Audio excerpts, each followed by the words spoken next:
Good morning and welcome to Columbia Crest. I am Master Sommelier Rob Bigelow. Very happy to be with you this morning. We're going to walk through wine tasting, the basics of wine tasting, so that you can figure out a way to approach wines, learn more about them, find out what you like, because after all, that's the most important thing in wine tasting, is understanding what you like.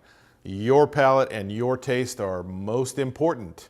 I might like something, you might not like it, that doesn't matter. It's all about what you like and enjoy. And also expanding your horizons to try new wines, having some intellectual curiosity when it comes to things that you drink and eat for that matter. Today in our wine tasting session, we're going to use some of the spectacular wines of Columbia Crest. These are honest wines from Washington State. They're great growing conditions in Washington State in which these wines thrive from where they come. You know that in Washington the growing conditions are spectacular. We have a north latitude, 2 more hours of sunshine at the height of the growing season in Napa Valley to the south.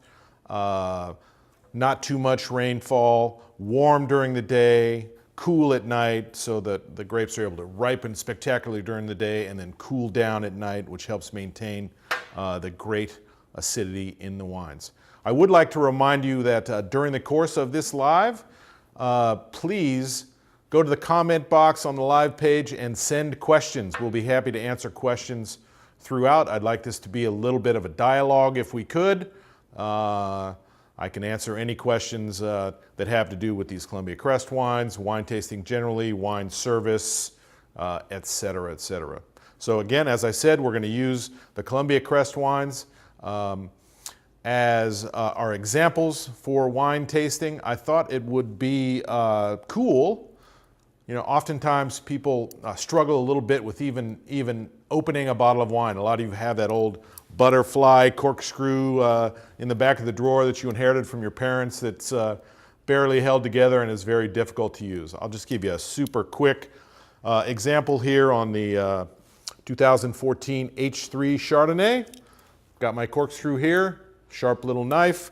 Basically, you always want to put the knife at a 45-degree angle up under the foil. Should come off of there very easily.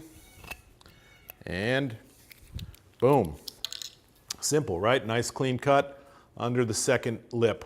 Don't want to do it right up here above because you know, the wine could flow over that. Basically, we'll turn the wine at a 45-degree angle, insert, and screw. Pretty simple. Keep a cold, an easy grip on the wine. Set it down on the table. 2-step, and boom. Simple, right? Simple and easy.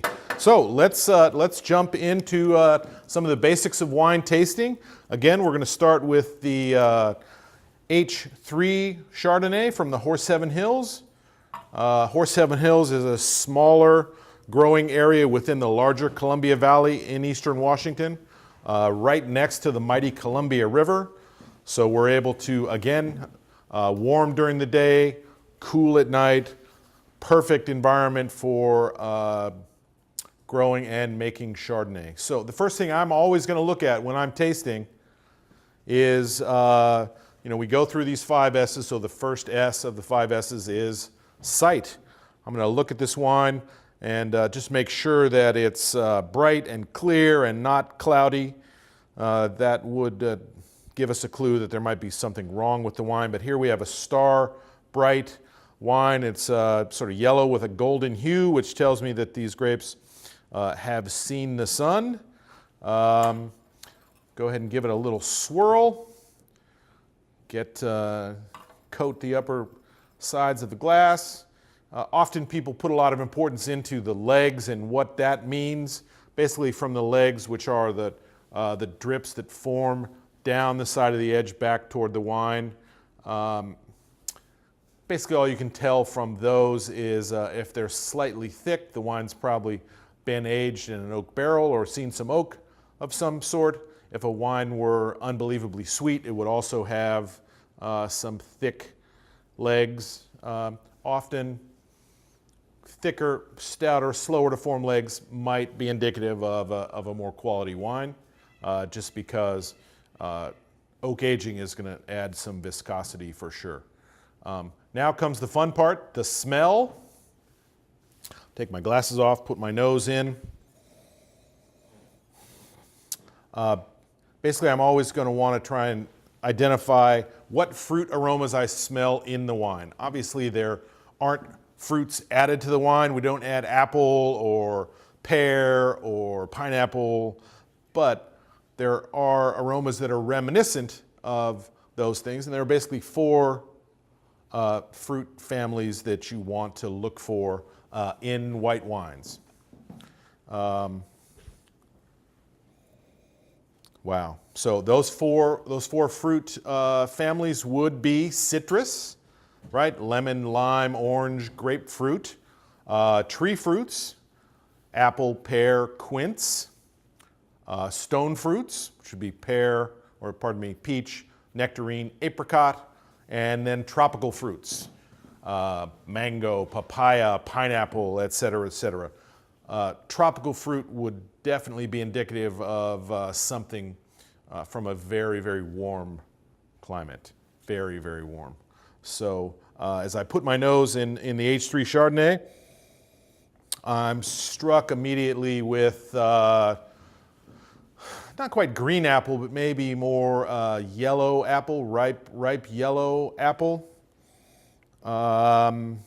Lemon, maybe to the Meyer lemon, sort of a rich and ripe Meyer lemon, one of the greatest pieces of fruit known to humankind, for sure. I love Meyer lemons. Maybe just a bit of white peach, not a ton of tropical fruit. And why is that important? Basically, we all have intellectual curiosity about what we're eating and drinking, what it smells like, what it tastes like. So it's just good as a reference point. White wines that have more citrus and tree fruit notes in them probably will have come from cooler climates. So the next thing I would look at would be non-fruit aromas. There is a wonderful aromas of the baking spice cabinet coming out of the H3 Chardonnay here, which would be vanilla, cinnamon, clove, and those are suggestive of the oak barrel regime that this wine has been put through.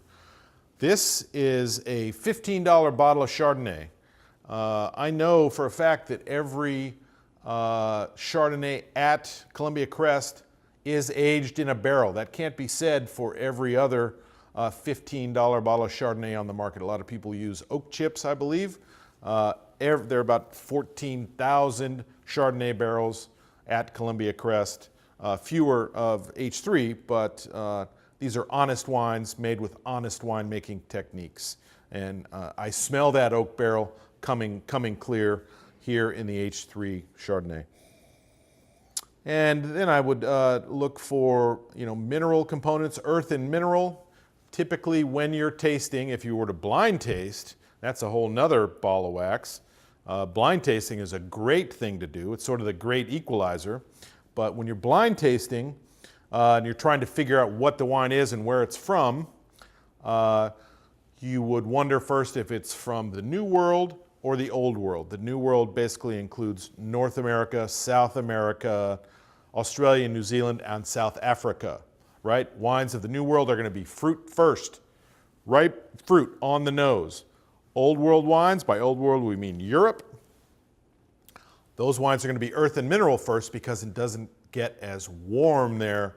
The grapes don't ripen as fully, so it's not going to be ripe fruit. It's going to be more earth and mineral. So we've talked about the oak notes here, baking spice, baking cabinet, et cetera, et cetera. Not a ton of overt earth or mineral. This is just beautiful, ripe, fresh fruit emanating from the nose with a little sort of baking spice frame around it. So now I'm going to go on to the palate, taste the wine.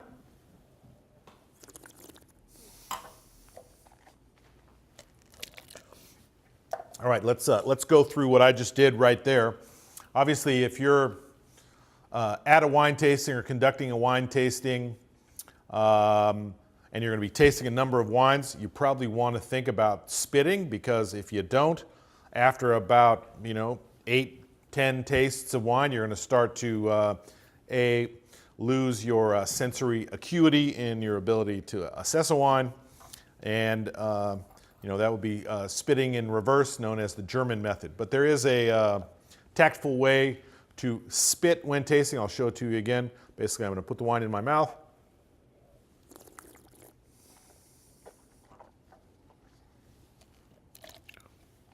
Swirl it around, spit it out. Typically, I won't judge off the first taste. I'll go off the second.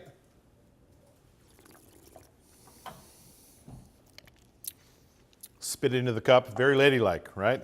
Easy. You can do that at a garden party and not offend anybody. But it is a thing to do in a big tasting. Let me check and see if we have any questions. Oh, here's one from Aisha. What temperature should the wine be at before tasting? So service temperatures for white wine, typically 45 to 50 degrees Fahrenheit. Sparkling wine, a little cooler than that, maybe 40 to 45. And we would recommend serving red wines at cellar temperature, which is 60 degrees, basically. But you want a little chill on the wine, but you don't want to chill it down too far, or you won't be able to taste anything. If you're drinking some other not as quality wines as this H3 Chardonnay, maybe you do want to chill that within an inch of its life, so you don't have to taste it. But on the palate, you're looking to confirm most of what you got from the aroma on the nose. Wine tasting, it's about 80% on the nose. So the palate is just going to confirm a lot of that. So I am confirming that I get a little more Granny Smith green apple to a little bit of yellow apple, just like tart, crisp yellow apple, not overripe and mealy. A floral note comes through. I've got a sort of a white flower, marigold note here, although flowers aren't white, maybe some daisies, carnations. The beautiful oak frame comes through. Wow, it's good. It's really good. Again, it's not over oaked. So many, for me, so many wines are over oaked and can be out of balance. Right. This wine is perfectly balanced between the fruit and the oak. It's sort of a seamless whole. Another way to assess quality in wine is the length of the finish. How long is that taste lingering in your mouth? I can still taste this H3 Chardonnay lingering on and on. If the wine is not of some quality, it's going to disappear on your palate quickly, but it's still lingering on my palate for sure. Let's check for questions. I think I saw one come over.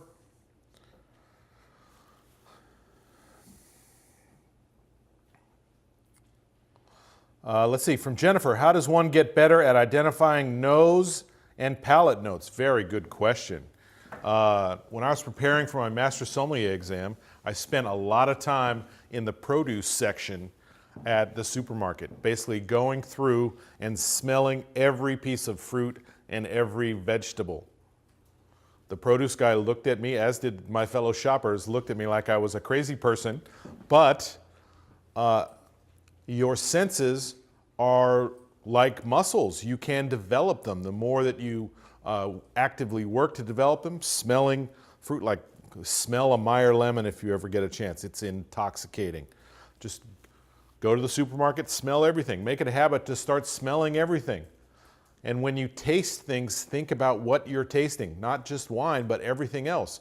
Pause for a moment and go, oh, Why does that taste like it does? Do I like that? Do I not? Yeah, oh, that's good. Think about it. I mean, so often, and I do it as well, right? We sit down for a meal and we eat, stop, drink. We don't always think about what we're eating and drinking, but we should. Especially food and wine together, right? I want to take a bite of the food, take a bite of the wine, and hopefully, best case scenario is that they elevate each other to a greater whole, for sure. Why? So, why should you taste wines at home? I think the greatest reason is to find out what you like. So often people get sort of pigeonholed into, well, I only like this or I only like that, and there's nothing wrong with that, but I mean, I believe that we should always be looking to expand our palate horizons, and you're not going to know whether or not you like something unless you try it. So taking some of these just basic tips and going through each wine is going to help you sort of expand your palate and better your life. I really think you'll be able to better your life with some expertise in wine tasting. Again, there are no hard and fast rules, some stuffy wine person telling you exactly what to do and how to do it. It's a very personal endeavor. So actually, these wines are out of order here. We're going to go to the Columbia Crest Syrah next. So this is the 2015 Columbia Crest Grand Estates Syrah. Couple of things. First of all, Syrah prospers unbelievably in Washington State. The growing conditions here in Washington State are perfect for Syrah. A lot of grapes excel in Washington State, but Syrah is one of those that particularly excels. It loves the heat and ripeness during the day, loves the soil type that we have here in Washington State, which is a sandy loam over basalt. It's a lot like the soil in the Rhone Valley in France, which is the home of Syrah. But, the Washington State situation allows Syrah to ripen and express itself fully. This Grand Estates tier from Columbia Crest, as I understand it, these are the honest of honest wines. This is about a $12 bottle of wine, this Syrah, and as far as quality to value ratio, that's another thing that is a hallmark of the wines of Washington State, is this quality to value ratio. A planted acre of grapes in Napa Valley costs around $300,000. It's a lot less in Washington State. So Columbia Crest, at all tiers, but really specifically at this Grand Estates tier, is able to deliver unbelievable quality to value. So a little different tasting format here with red wines. Obviously, we'll start with the swirl. This wine also sees an oak barrel. Some of the less honest wines don't use oak barrels, might use oak chips. An oak barrel is expensive, but the quality and effect of an oak barrel is undeniable. So we've got legs forming. The other thing that we notice here is that the Syrah, I can't read my watch through it at all. It's a thick-skinned varietal. It is dark and opaque. By thick-skinned, Cabernet Sauvignon is a thick-skinned varietal, as is Zinfandel, as is Malbec. And you'll also see a lot of color in the legs, so that is indicative of the fact that the wine has ripened, and it probably is medium-high in alcohol. Sight-wise, it's dark purple fading to a little bit of a ruby rim. On the nose, we're going to be looking for, unlike the white wine where we looked for citrus tree, stone, and tropical, we're just going to be looking for 3 families of fruit: red, blue, and black. The fact that this wine is so thick and opaque is going to suggest it will be more in the black fruit category here, and sure enough, we've got blackberry, black plum. As is typical with Syrah, there's a bit of a smoked meat characteristic to this wine. It's just, wow, but ripe black fruit, like some blackberry jam going on. Spectacular. Let's taste this one quickly. And please feel free to send in some questions. Please.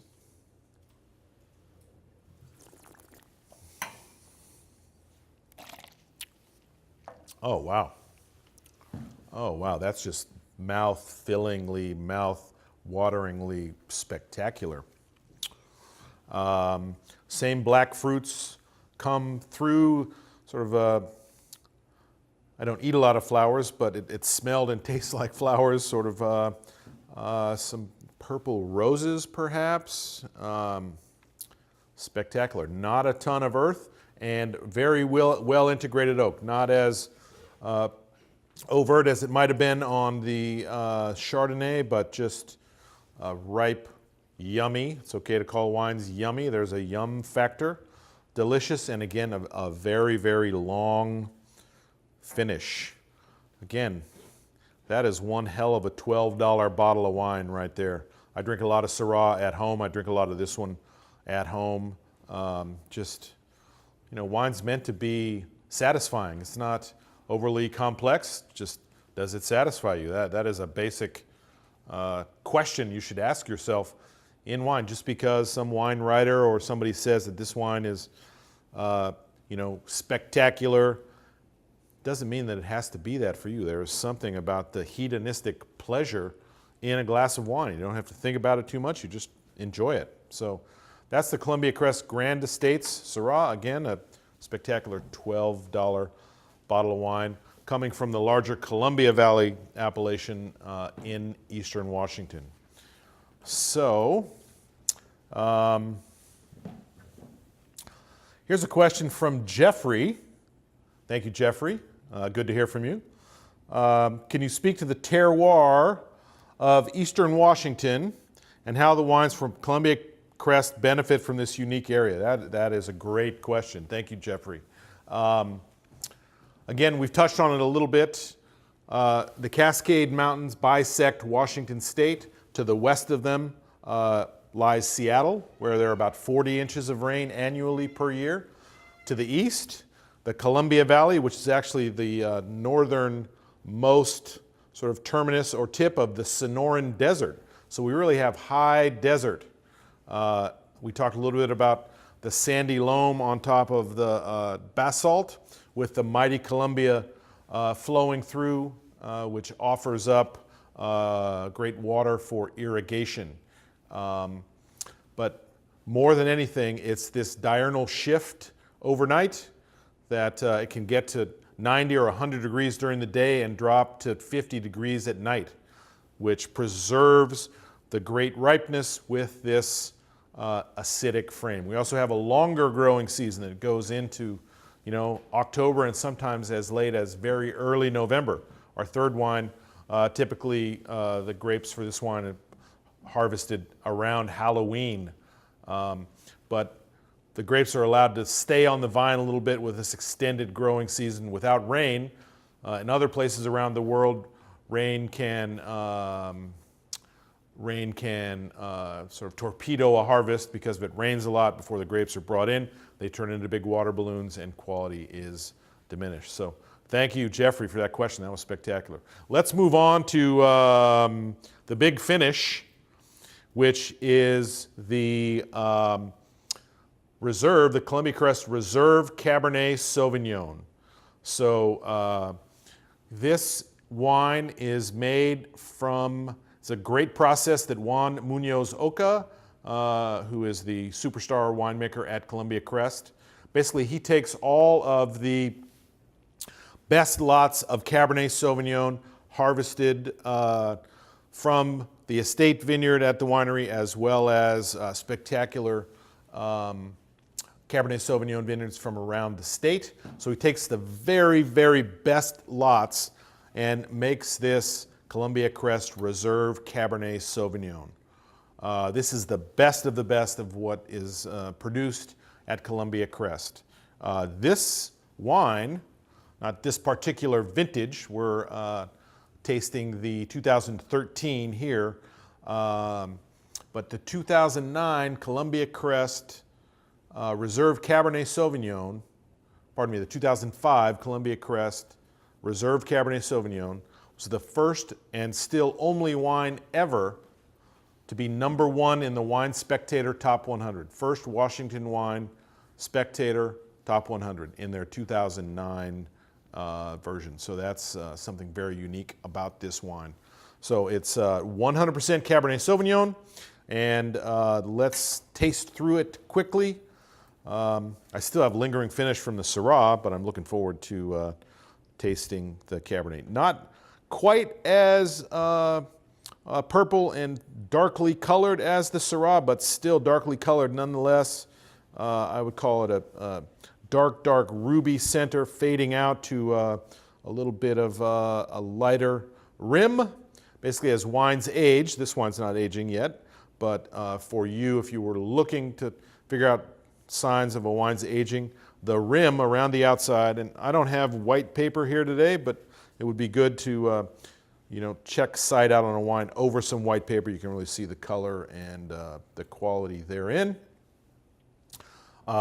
Legs super thick and slow to form, which is going to suggest to me that this wine has seen a lot of time in new French oak barrels. I think it's 18 to 21 months in new French oak barrels. A lot of people consider Cabernet the king of the grape varietals, and it's treated as such in this wine. But a lot of color in the legs.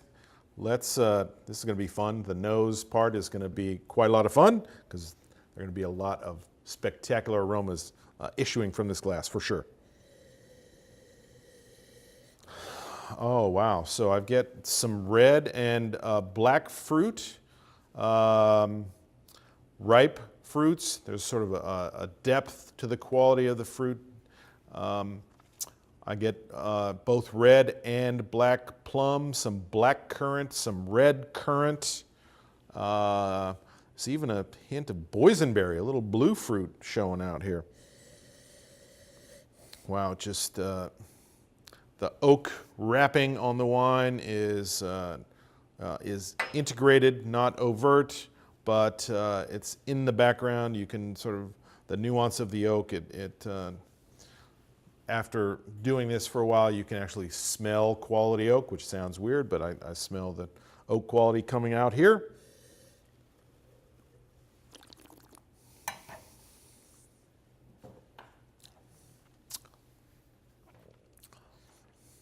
Okay, I cheated there and I didn't spit because this is so darn good. And we're only tasting 3 wines, so it's almost lunchtime. We'll make it. Wow. On the palate, it's just mouth-filling, mouth-watering, mouth-coating, totally satisfying. It's got a very, its depth of flavor and finish and complexity.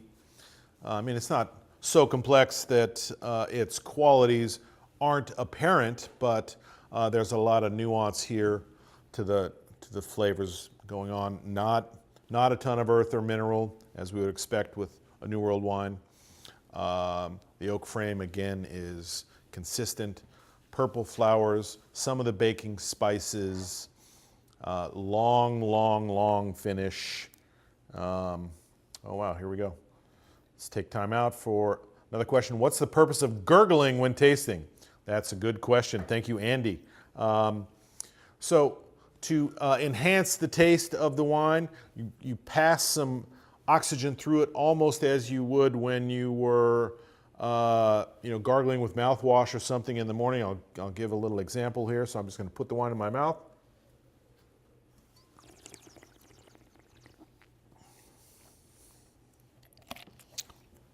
And just draw some oxygen across it. I wouldn't practice this the first time at a formal tasting, or if you're hosting your friends for a wine tasting or something like that.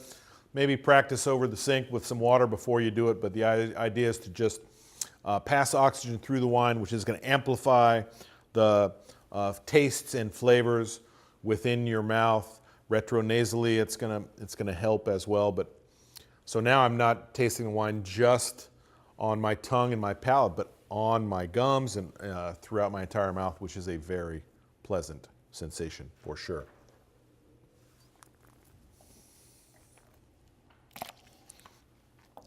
More questions, please. This is fun, but I want to answer your questions about anything. These spectacular Columbia Crest wines, wine making and wine growing in the great state of Washington. Whatever you'd like, I'm here for you. And we're going to wrap up soon, but certainly afterward, we'll continue to take your questions on the Facebook Live page. And certainly stay tuned for more Facebook Lives from Columbia Crest. I hope to come to you again sometime soon, but I'll just conclude by saying that the range of these Columbia Crest wines, spectacular from the H3 series, focusing on the Horse 7 Hills, AVA, they all present unbelievable quality to value propositions for sure. The Syrah, one of my favorite varietals here in Washington State. I don't know that you could find a better $12 bottle of wine than this Grand Estates Syrah, and for that matter, across the entire Grand Estates portfolio, the Merlot, Cabernet, Chardonnay, all spectacular in terms of a quality to value, bang for the buck offering. And then, for the big dinner party, if you want to impress your friends with some unbelievable quality, this reserve tier is the best of the best of Washington State. And I'll also conclude by encouraging you to adopt some of these tasting techniques that we've talked about this morning. More than anything, there aren't any rules, they're just guidelines, but it's just meant to be fun, right? Wine is fun. Wine tasting is fun. So just trying to understand a little bit more about what you're tasting, what you like, expanding your horizons to find more fun things to do. And also, wine is a very social beverage, right? You can wine taste with your friends. You could even blind taste with your friends, where everybody brings a bottle, puts it into a paper bag, and everybody tastes around and tries to figure out what it is or whether or not it's any good. Makes for a very socially engaging time for sure. So thank you very much for joining me, Rob Bigelow, Master Sommelier. It's an honor to be with you today talking about these great wines from Columbia Crest. Thanks for tuning in. Keep the questions coming, and we'll hope to see you soon.